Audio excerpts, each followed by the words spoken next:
বিশ্ববিদ্যালয়ের প্রশাসন এখনও কিন্তু নারী শিক্ষার্থীদের জন্য সেই সেফ স্পেস তৈরি করতে পারে নাই, এবং নারী ভোটাররা যাদের হচ্ছে ছবি প্রকাশ করা হয়েছে তাদের নিয়ে কিন্তু বিভিন্ন ইস্যুজ আমাদের কানে এসেছে, এবং সেই সব ইস্যুজ নিয়ে বিভিন্ন ডিপার্টমেন্ট পর্যায়েও অনেক ঝামেলা হচ্ছে বলে আমরা জেনেছি।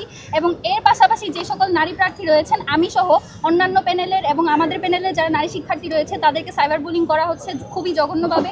এখনও পর্যন্ত আমরা অন্যান্য প্যানেল থেকে এই ধরনের কোনো অ্যাপ্রোচ দেখতে পাইনি যে তারা এই ব্যাপারে কী সিদ্ধান্ত নেবেন বা তাদের যে সমর্থক গোষ্ঠী তাদেরকে তারা কীভাবে সামলাবেন। এবং সার্বিকভাবে বিশ্ববিদ্যালয় প্রশাসন এখন পর্যন্ত কোনো ইনিশিয়েটিভ নেয়নি।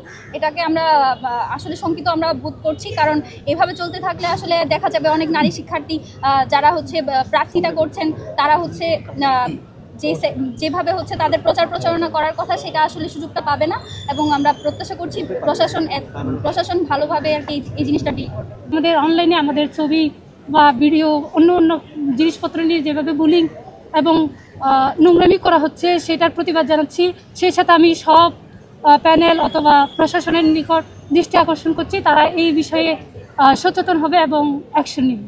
আপনারা জানেন যে আমি ঐক্যবদ্ধ শিক্ষার্থী জোটের পক্ষ থেকে মুক্তিযুদ্ধ এবং গণতান্ত্রিক সম্পাদক পদের জন্য প্রতিদ্বন্দ্বিতা করছি, এবং সমন্বিতভাবে আমাদের প্যানেল এবং আমার রেসপন্স যদি বলেন, বিশ্ববিদ্যালয়ে আপনারা জানেন যে অধিকাংশ নারী শিক্ষার্থী যাদের ব্যাপারে আর কি অনেক ধরনের ফ্রেমিং করা হয় যে তারা অনেক জায়গায় শঙ্কিত ফিল করেন বা এই প্যানেল নিয়ে তারা আশাবাদী নন, এমন অনেক কিছু ফ্রেম করা হয়। মাঠ পর্যায়ে কাজ করতে গিয়ে যেটা বুঝেছি আসলে সত্যিকার অর্থে আমাদের প্যানেল এবং আমাদের যে সকল প্রার্থী যারা রয়েছেন তাদের ব্যাপারে অ্যাপ্রোচগুলো খুবই পজিটিভ, এবং তারা আশাবাদী যে এই প্যানেল থেকে খুব একটা গুড ইম্প্যাক্টফুল একটা ইশতেহার কিংবা এই জিতে আসলে অনেক ভালো কিছু করার সুযোগ রয়েছে বলেই তারা বিশ্বাস করেন। আমি কমন রুম রিডিং রুম ও ক্যাফেটেরিয়া সম্পাদক পদে নির্বাচন করছি।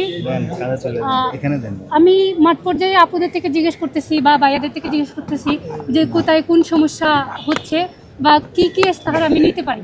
সে জায়গায় আপুরা আমাকে অনলাইনে এবং অফলাইনে অনেকগুলো সমস্যা এবং সমাধান কীভাবে হতে পারে, কীভাবে আমি এগুলো নিয়ে কাজ করতে পারি সেগুলো জানিয়েছেন। আমি এ পর্যন্ত আশাবাদী এবং শিক্ষার্থীরাও আমাকে নিয়ে আশাবাদী।